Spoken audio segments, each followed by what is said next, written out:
Man.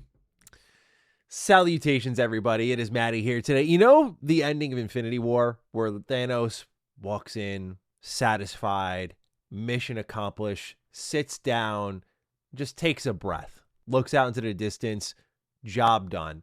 That's how I felt after finishing this preview of Ninja Gaiden 4. I've been a Ninja Gaiden fan since I was a kid. Now, not really like the NES Ninja Gaiden games, more the 3D ones. I remember picking up Ninja Gaiden Black from GameStop because my dad noticed how dissatisfied I was with a lot of the games I was buying as a kid. And he said, let's look up game reviews. That's where I started to fall in love with video game reviews. And we read an IGN review for Ninja Gaiden Black and they gave it like a 9 out of 10. And we just thought, well, based on that score, it has to be great. So off the GameStop we went, I picked it up, brought it home. This game's off the chain. It also kicked the ever-loving crap out of me, but it was right then and there my love for Ninja Gaiden began. I'd go on to play 2. I'd play 3 at launch, and, we'd suffer through that to get Razor's Edge, which I think is a really fun action game, but I've always loved Ninja Gaiden, and it's been gone for a while. And look, we can dog on Xbox all we want this year. There's a lot of reasons to, but there's one thing I will never take away from them this year and forever. It's that they brought back Ninja Gaiden. They brought Koei Tecmo with Team Ninja and Platinum Games together to make Ninja Gaiden 4. It's a match made in heaven, and so far, after about an hour and a half, 2 hours of playing this game here in my house, I got invited to an event in Japan, but it just wasn't working out, so I got a digital preview that I played right here in my house.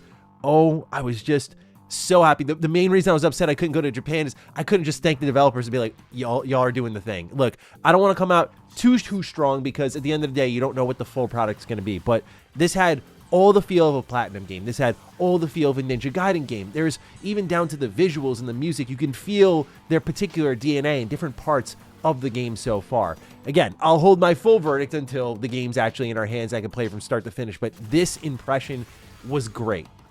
To be clear, even though I was able to play the game here in my home, for some reason we weren't allowed to use our own gameplay. Never like that. Always going to make it clear I don't like that in case any publishers are coming by, they're planning previews. It sucks. Don't do it, especially when the game is this good. Definitely don't do it. There was like nothing to hide here. Anyway, it's been a while since we had the opportunity to do one of these previews, so shout out to Xbox for allowing me to check out Ninja Gaiden 4 early. And ladies and gentlemen, let's dive in. If you're new here and you're into what's going on in gaming, previews, reviews, you're in the right place. Consider subscribing. So let's start off for people who are like me. You grew up playing 3D Ninja Gaiden. You love this series.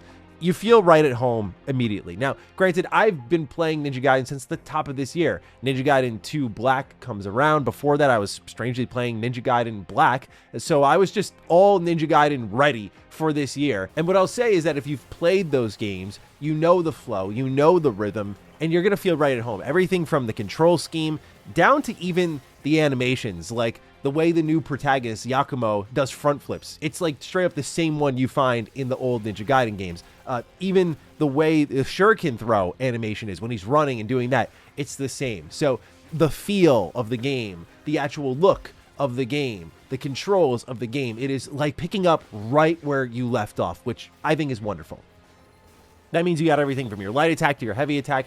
Very simple combos to string together, but with that kind of hidden complexity Platinum's known for, where you can start, there's like a rope that you can get that can attach to surfaces, and I started to like web swing around combat arenas, and I would drop down on people, knock them back up, Izuma drop them. Like, it was crazy what you could do in this game. But yeah, back to the classic feel, there's still like the obliteration technique. You cut off a limb of an enemy, you walk up, you press the Y button, you're taking off their head, it pulls the camera in, and the camera moves with every like jerky motion, and so it gives it that power, that emphasis. It feels so good.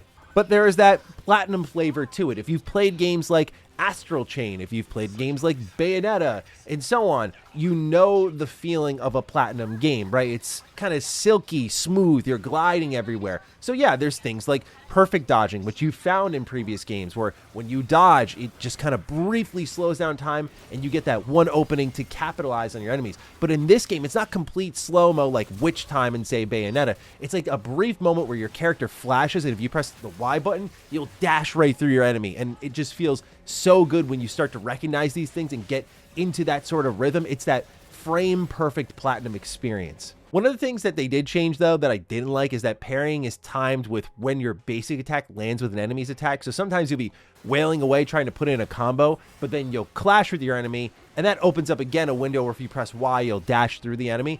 But I don't like that parrying is tied to just swinging away, and that it's a less deliberate action like you could do in the originals where you'd hold block and then press an attack button. You'd see Ryu kind of like jerk his elbow up and twitch his sword a bit, and if you time that right, then you do a parry. I wish it was a little bit more deliberate like that, but that is here.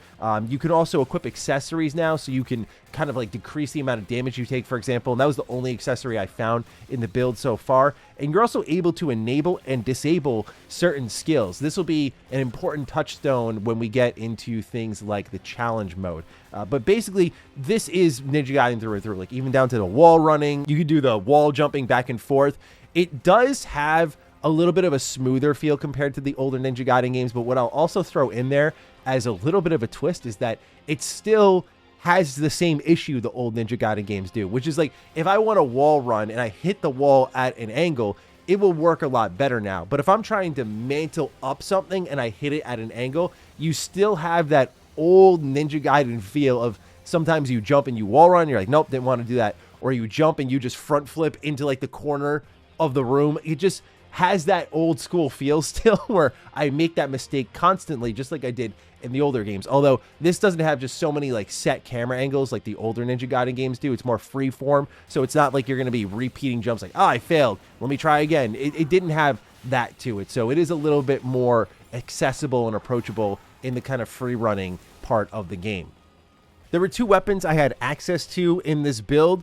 They were hidden in the inventory, so I don't know what they were called, but one was like twin swords. The other was a sword that turned into a spear and had some of the craziest, this is why I'm like, I wish they let us record our gameplay, like some of the craziest obliteration technique animations, and that's like the lifeblood of the game. We've seen like the lunar staff obliteration techniques where you just like whip it around and just completely cut your opponent into like a bunch of little pieces. Like it was on that level to me. So I wish I could show you that. Hopefully the B-roll has it, that they give it to us. But yeah, they had a couple of weapons. You could swap between them during combos or situations. There were multiple enemy types. I do hope this is something that evolves throughout the course of the game. This could be something that brings me down a level because the game has hidden depth. Like, for example, there's a form that you can activate called Bloodborne Ninjutsu. It's a Blood Raven form, and basically this empowers your weapon. It makes it where your attacks to certain enemies are unblockable. But then you'll get to a boss, or what they call a formidable enemy, and you'll see sometimes they'll have like a red exclamation point when they're about to attack you.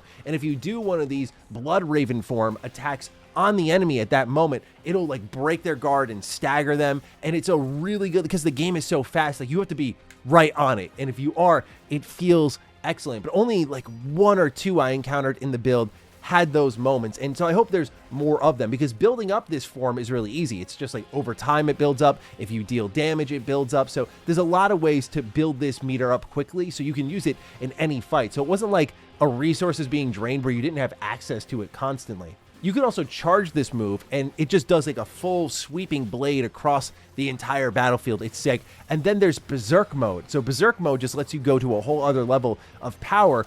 But the cool part is if you do a charged Blood Raven attack while in Berserk mode, it does what's called a bloodbath kill. You've seen these in the trailers. It's where the screen goes like complete Sin City. It's like just red and white, and it is awesome. So yeah, this game has style like you'd expect in Platinum games. And I know if you've been tracking Platinum games, we shouldn't be too surprised about this, but you got to remember, like, some of their last games are like Babylon's Fall. Like it was a little bit messy for them. And I know some people look at that and go, well, it's just like a bump in the road for them, but they've lost so much of the talent that made all these games we love. Like, you know, Hideki Kamiya is gone, like the people behind Astro Chain gone. And so like this new squad, this new young team at Platinum Games is almost like brand new to us once more. They've had to really fill some big shoes here. And so just so far on the game feel front, it is really good. It's Platinum proper, but it's also Ninja Gaiden proper. I'd say the only thing that Ninja Gaiden purists are maybe going to have a little bit of difficulty with is, well, the difficulty. By that, I don't mean really the good part. I mean, like, it's a little easy. I was playing on normal, and I was breezing through it for the most part. I will say, though, I went into challenge mode, and I was able to move the difficulty up to Master Ninja, and I got two-shotted. And it definitely demanded a level of mastery that I kept chipping away at, and it was tough. And I think a lot of that will depend on like, hey, do you have certain accessories on that make this easier? But in challenge mode, you can also disable these accessories. It was also in challenge mode that I was able to play as Ryu Hayabusa, because for the entirety of the story demo, I played as Yakumo. Now, right now, it's hard to analyze Ryu, so I'm going to keep it a little bit thin here. But what I will say is he has a different weapon, compared to Yakumo. Like, Yakumo's got all these new weapons, but Ryu starts off with the dragon sword. He's got the iconic pose and everything, like he's ready to go. His animations are still exactly the same from, like, say, Ninja Gaiden 2, Ninja Gaiden 3, Ninja Gaiden 1, like, which I love that they just carried all of that over. Again, it just feels like we picked up where we left off.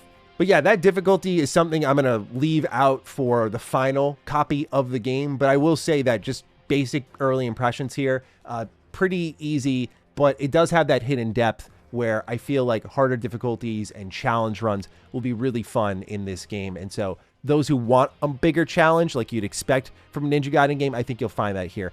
In the challenge mode, I actually got to try a boss that wasn't available in the actual main part of the story. And that boss was way tougher, way more mechanically in depth, like just completely encircling the arena with these umbrellas and having you dodge these different attacks, like all over the place. So it was a complete level up from the original boss I had fought, which was part of that main storyline. But again, verdict's still out on the difficulty. You just wanted people who are like OGs to be aware of where that was at. I wasn't really getting smushed at all in this like hour-and-a-half run.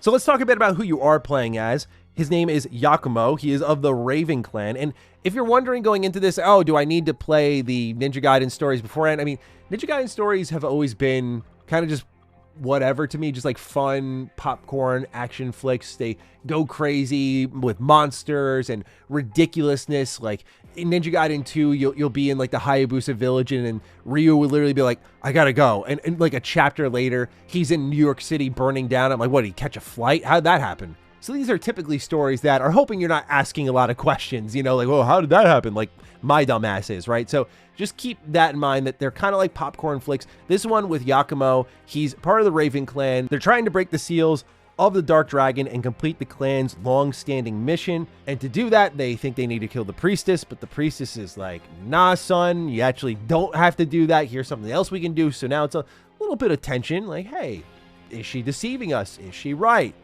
Why did Yakumo believe her so easily? Again, it's a story that I shouldn't be asking these questions, but just know you don't have to be caught up on anything. The game actually briefs you a bit verbally on what exactly happened in the past few Ninja Gaiden games. So if you're like a new fan, you're looking at this and you go, I haven't played 1 through 3. I mean, I think you should, to be frank. But also, if you haven't played them, you just want to start with 4 and then work it backwards. Like, you can just play this series, I guess, kind of like in any order. I mean, I'm again, someone out there would be like, actually, but not me. I'm just like, hey, dude, get in the Ninja Gaiden. It's awesome. So that was like the entirety of my experience with it. I want to point out a couple of weird fanboy things here. All right. I'm sorry. You're going to have to let me just get a little bit more granular. The music is really different from Ninja Gaiden proper. What you're going to get here is some, like, at one point, really hard rock with vocals. I mean, it's awesome. It plays during the first boss fight in the game. It is amazing, but it's also just like very different. I would say this game is more anime. From what I can tell here, it's more anime. Like, this goes down to the animations, the way Yakumo looks. Like, this guy looks like he was ripped out of Tokyo Ghoul. Like, there's a lot in this game that is very anime. And I think that's fine given the already extreme animations and extreme violence in this game series. But I guess keep that in mind as well. I think this is, as someone who loves Ninja Gaiden, I was very happy with what I played. I was already excited for this game, but playing it, I went, I breathed this sigh of relief, because I want Platinum Games to be great, man. Like, I love that team. They brought me my Game of the Year in 2019. Like, they've brought some of my favorite games throughout the last 10 years or so. They've also brought, let me grab it off the shelf. Hang on.